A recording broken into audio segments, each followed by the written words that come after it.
Bonjour à tous, on révise à nouveau pour l'oral de rattrapage de baccalauréat de mathématiques et donc on vous fait un sujet avec ces deux exercices. Donc le premier qui traite de la fonction logarithme népérien et enfin le dernier exercice qui va traiter du calcul intégral. C'est parti, on corrige ensemble l'exercice numéro 1. Dans ce premier exercice, nous allons travailler ensemble sur l'étude d'une fonction qui introduit la fonction logarithme népérien. Donc on introduit ici la fonction f qui est définie sur l'intervalle 0 plus l'infini par ici x qui associe x ln de x plus 1. Et donc la première question, c'est de calculer les limites en 0 et en plus l'infini de f. Donc pour la limite quand x tend vers 0 avec x plus grand que 0 de f de x, eh bien c'est égal à la limite quand x tend vers 0 avec x plus grand que 0 de x ln de x plus 1. On remarque ici bien, que pour l'expression x ln de x, c'est une croissance comparée. C'est une formule du cours pour éviter de tomber sur une forme indéterminée. Parce que si vous faisiez à part ln de x, ça fait moins l'infini, et x, ça fait 0, et 0 fois l'infini, c'est une forme indéterminée. Donc ici, d'après le cours, on sait que la limite quand x tend vers 0 plus de ici ln de x ln de x, ça fait 0, ce qu'on appelle les croissances comparées. Et ça, c'est important à l'oral de l'indiquer que c'est un résultat du cours. Donc si cette expression tend vers 0, vous rajoutez 1, la limite quand x tend vers 0 plus de f de x, c'est égal à 1. On calcule maintenant la limite en plus l'infini. Donc là, pour plus l'infini, c'est assez simple. Pourquoi? Parce que la limite quand x tend vers plus l'infini de ln de x, c'est plus l'infini. Et la limite quand x tend vers plus l'infini de x, c'est également plus l'infini. Donc le produit des deux, la limite quand x tend vers plus l'infini de x ln de x, c'est égal à plus l'infini. Et ensuite, on a ici plus 1. Si vous rajoutez plus l'infini plus 1, ça nous donnera toujours en plus l'infini pour la fonction de x, sa limite qui sera égale à plus l'infini. Donc ça, c'est la première question. Si on passe à la deuxième question, il va falloir ici calculer la dérivée de la fonction f de x.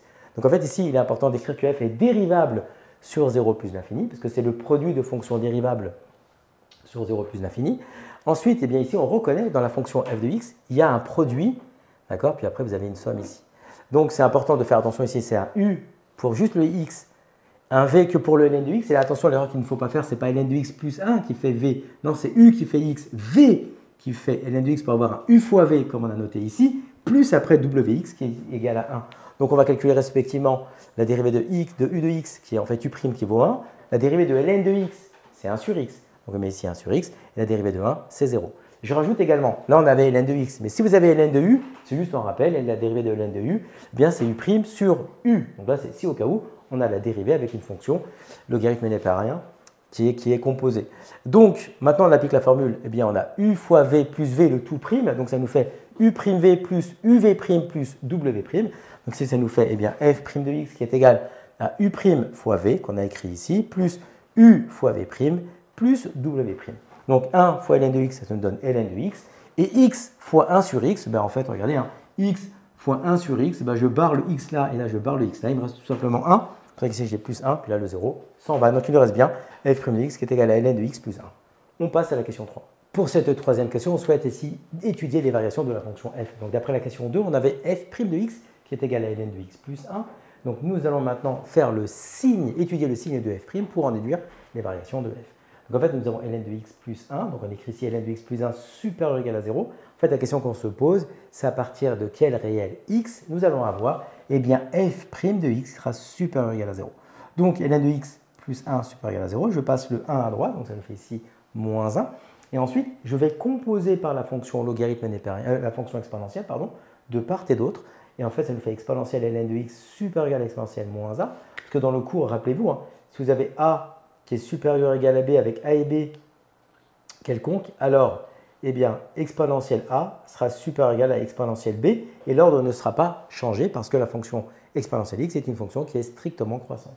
Donc l'ordre est conservé. Donc une fois qu'on est rendu ici, exponentielle moins 1 à droite reste intacte, mais exponentielle ln de a avec un a qui est strictement positif, ça c'est égal à a. Autrement dit, exponentielle ln de x, c'est tout simplement x et x ici.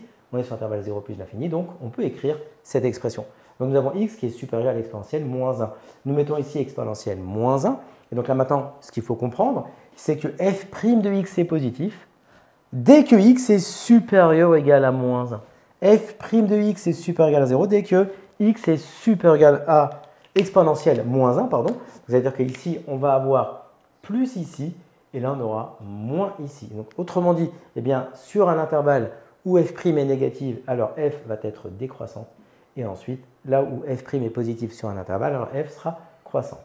Ensuite, on va compléter le tableau. On a vu tout à l'heure que la limite en 0, eh bien, c'était égal à 1. Donc, on va rajouter ici le 1. On sait qu'en plus l'infini, la limite, c'était plus l'infini. Nous mettons ici plus l'infini.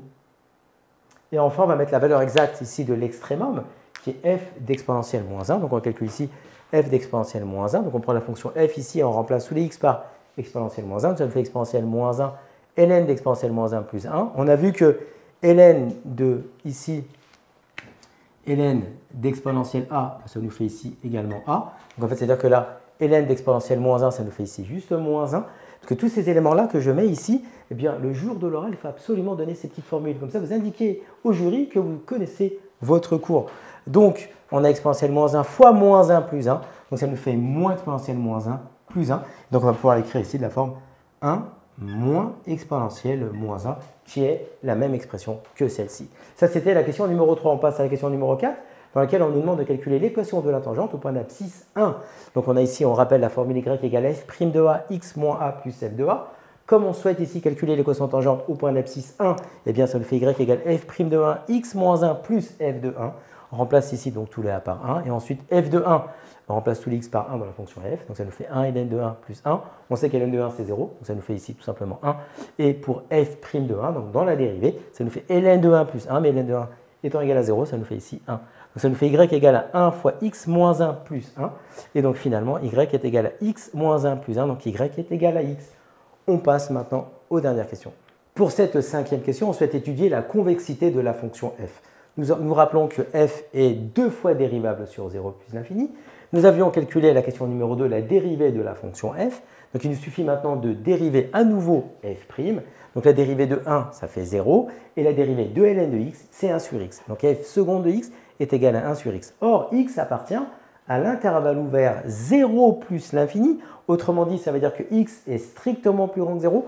Votre dénominateur étant strictement plus grand que 0 et votre numérateur étant strictement plus grand que 0. Donc, votre quotient est strictement plus grand que 0. Donc, vous avez 1 sur x qui est strictement plus grand que 0. Donc, finalement, pour tout x appartenant à 0 plus l'infini, eh bien, f seconde de x est strictement plus grand que 0 sur l'intervalle 0 plus l'infini. Et donc, finalement, sur cet intervalle-là, la fonction f est convexe sur 0 plus l'infini. Et dernière question, on souhaite démontrer que pour tout x strictement plus grand que 0, nous avons f de x qui est supérieur ou égal à x. Et donc ici, on rappelle que comme f est convexe sur l'intervalle 0 plus l'infini, alors la courbe représentative de la fonction f est située au-dessus de ses tangentes. Donc en particulier, la courbe représentative de f est au-dessus de la tangente au point d'abscisse 1. Donc nous savons que d'après la question numéro 4, l'équation tangente au point d'abscisse 1, c'est égal à y qui est égal à x. Et donc, comme la fonction f, elle est convexe, la courbe représentative de la fonction f est située au-dessus de ses tangentes et donc en particulier au-dessus de la tangente au point d'abscisse 1. Et donc, pour tout x strictement plus grand que 0, on peut alors écrire que f de x est supérieur ou égal à x. On passe à l'exo suivant. Dans ce deuxième exercice, on aborde la notion de calcul intégral. Donc en fait, ici, on introduit deux fonctions, une fonction petit f qui est définie sur l'intervalle 0,4 et une fonction grand f qui est définie sur l'intervalle 0,4. Donc dans cette première question, on souhaite vérifier que grand f est une primitive de petit f. Donc dans ce genre d'exercice, lorsque vous avez petit f et que vous avez grand f, lorsqu'on vous demande de chercher une primitive de petit f, il ne faut surtout pas essayer de calculer directement une primitive de petit f en partant de petit f. En fait, ici, le plus simple, c'est de partir de grand f.